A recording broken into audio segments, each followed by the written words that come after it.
आज इस वीडियो में बात करेंगे दैनिक जीवन में उपचयन एवं अपचयन का प्रभाव। उपचयन एवं अपचयन कहते हैं ऑक्सीडेशन एंड ऑक्सीडेशन को उपचयन और रिडक्शन को हिंदी में अपचयन कहते हैं। इसमें देखिए दैनिक जीवन में क्या उपयोग है, क्या प्रभाव पड़ता है इसका। तो जैसे देखिए हम लोग भोजन करते हैं तो भोजन के पाचन में उपचयन एवं अपचयन का काफी महत्व है, क्योंकि हमारे शरीर के अंदर भोजन ऑक्सीकृत होकर ऊष्मा उत्पन्न करते हैं, जिससे हमारे शरीर में ताप कायम रहता है। इसमें कह रहा है क्या, जैसे भोजन करते हैं ना, भोजन करने में अपचयन एवं अपचयन की क्रिया होती है और काफी महत्व है। और हमारे शरीर के अंदर भोजन ऑक्सीकृत होकर ऊष्मा उत्पन्न करते हैं, जिससे हमारे शरीर में ताप कायम रहता है। अब दूसरा देखिए भोजन का दुर्गंधित होना ये भी अपचयन में ऑक्सीडेशन में होते हैं। जैसे वसा और तेल भोजन में क्या है, जैसे कोई भी चीज बनाते हैं, सब्जी बनाते हैं, उसमें वसा और तेल का यूज करते हैं, इसलिए खाद्य पदार्थ रहता है। तो वो ऑक्सीडेशन क्रिया के कारण ही वो बदबूदार और स्वाद में अटपटा लगने लगता है, जिन्हें हम दुर्गंधित कहते हैं। और भोजन को दुर्गंधित होने में अपचयन की क्रिया होती है।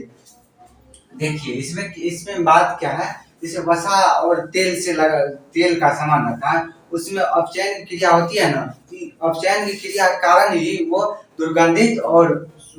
दुर्गंधित बदबूदार ये सब देते हैं। और देखिए श्वसन क्रिया में अपचयन क्रिया होती है। जिस श्वसन में देखिए दोनों क्रिया होती है, दोनों अपचयन एवं उपचयन की क्रिया श्वसन क्रिया में काफी महत्वपूर्ण योगदान है, क्योंकि ऑक्सीजन की उपस्थिति में ही श्वसन क्रिया संभव है।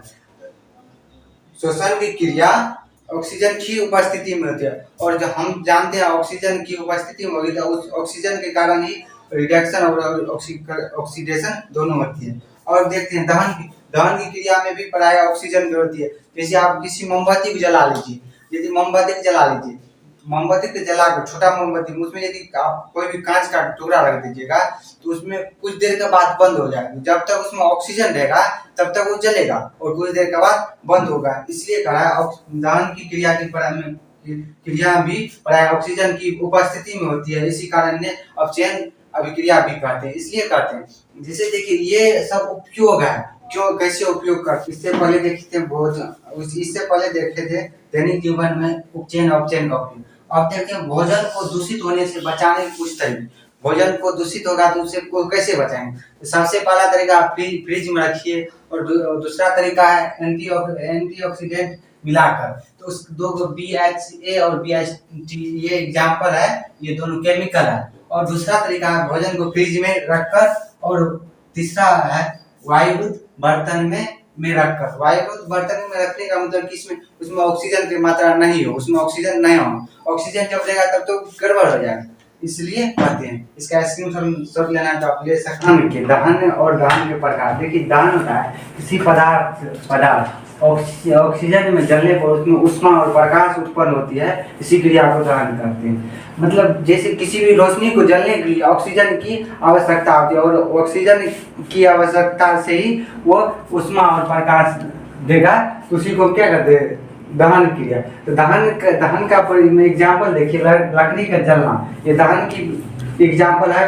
कोयले के जलना और पेट्रोल का जलना, ये सब क्या है, दहन का ही प्रकार है। अब देखिए दहन मतलब जलने के लिए कुछ आवश्यक शर्त है। तो कुछ आवश्यकता है, सबसे पहले ऑक्सीजन का प्रेजेंट होना।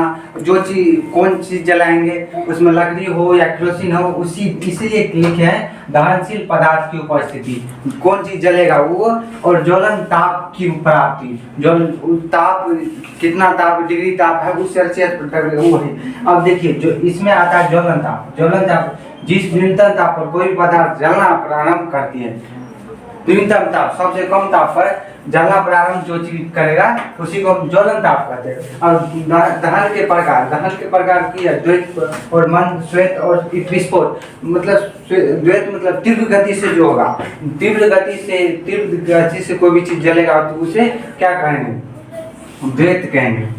तीव्र गति से यदि केरोसिन केरोसिन का यदि आप यदि केरोसिन में यदि आप आग लगाइएगा उसका ऊपर तक जाएगा, ज़्यादा तुरंत फैल जाएगा। जैसे सिलेंडर गैस में यदि आप आग लगाइएगा तो उसका भी फैलेगा, तुरंत फैल जाएगा। और मंद गति से होने वाले दहन की क्रिया को मंद गति से मतलब धीरे धीरे जैसे होगा। जैसे देखिए भोजन का पाचन वो भी एक दहन की ही क्रिया होती है। जैसे हम लोगों को पेट में एक ज्वलन सी ताप रहती है, उसी कारण देखिए लोहा में जंग वो भी एक मंद गति धीरे धीरे होगा जाते रहेगा।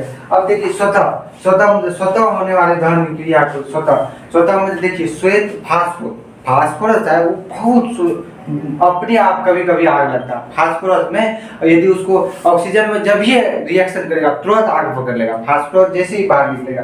अब देखिए विस्फोट के साथ होने वाले विस्फोट मतलब जैसे आग जैसी आवाज लगाई वो आवाज करेगा, जैसे पटाखा हुआ, बम हुआ, ये सब क्या विस्फोट के साथ ये आगे बढ़ेगा। अब देखते हैं आगे देखते हैं दहन के प्रकार और दहन।